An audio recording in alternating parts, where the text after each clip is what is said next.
comes when people begin to see that the status quo is no longer acceptable. And I want you to take a look at where we are as a nation today. Today in this country, as I mentioned, we are the wealthiest country in the history of the world, but nobody knows that because almost all of the new wealth and income is going to the top 1%.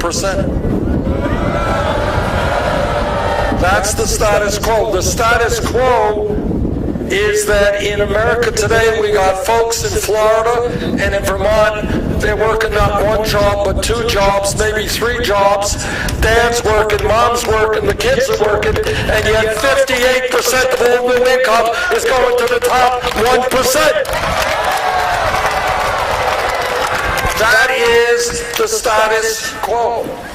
Status quo today is that 29 million Americans have no health insurance. Many of you are underinsured with large deductibles and large co-payments. That's the status quo. The status quo is that in this great country, embarrassingly, we have the highest rate of childhood poverty of almost any major country on earth.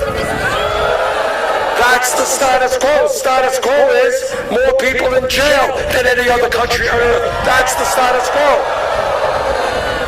Status quo is I was in Flint, Michigan last week talking to people whose kids are being poisoned by a collapsing water system which has lead in it. Status quo is that in Vermont and all over this country, our roads and bridges and water systems and wastewater plants and our rail system falling apart. That's the status quo. Status quo is that the top 1/10 of 1% now owns almost as much wealth as the bottom 90%. That is the status quo that we are looking at today. And I say that status quo is not acceptable.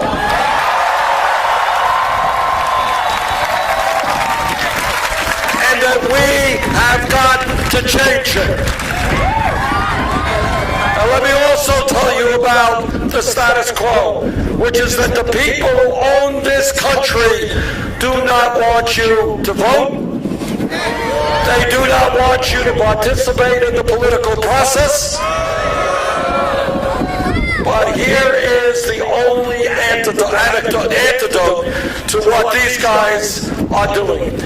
They want a world in which corporate America, Wall Street, and large campaign donors can do exactly what they want because they have bought the United States Congress and bought the White House. Do you think any of these billionaires are staying up nights worrying that people here are working for $9 an hour? They could care less. Do you think they care that elderly people are struggling at $11,000, $12,000 a year Social Security? They could care less. The only way we make change, and as I said a moment ago, that's the only way change has ever taken place, is when people stand up, fight back, and demand a government that represents all of us.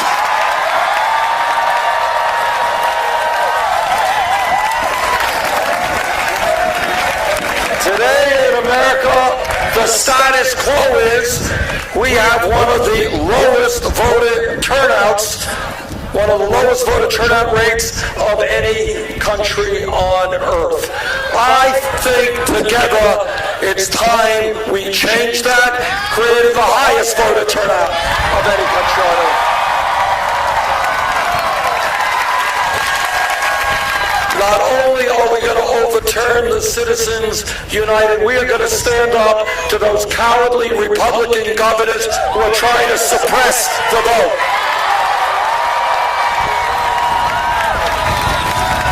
If cowardly Republican governors are afraid of a free and fair election, if the only way they can win is by making it impossible for people to vote, those cowards should leave politics and get another job.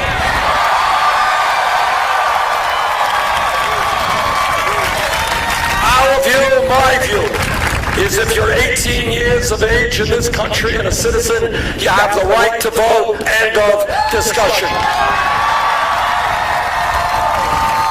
Now, I have been attacked and criticized for a whole lot of things, and one of the areas that I'm criticized is that, well, Bernie is a nice guy, but he cannot win a general election, can't defeat Donald Trump. Well, let me just tell you something. Virtually every poll that has come out in the last month has us running way, way ahead of Donald Trump.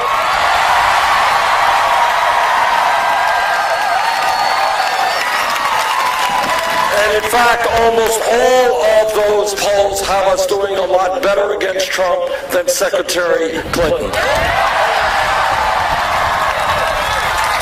But it's not just polls.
Understand that every major religion on earth, Christianity, Judaism, Islam, Buddhism, understands that love trumps hatred.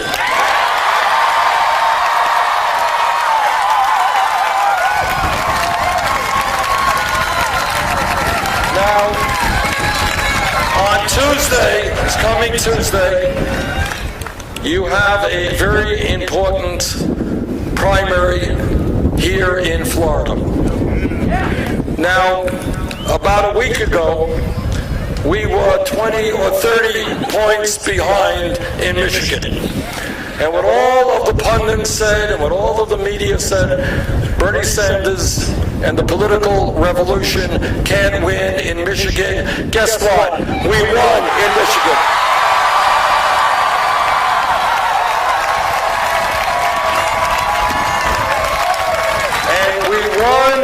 Michigan because there was a record-breaking turnout of people who stood up and said, this government belongs to all of us, not the few. Now here in Florida, next Tuesday, I believe that if there is a large voter turnout, if you come out and your friends and family and neighbors come out, we are going to win here in Florida.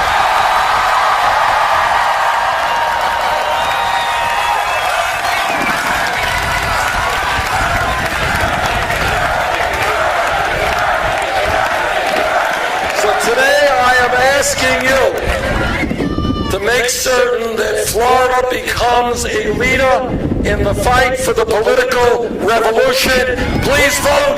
Thank you all very much.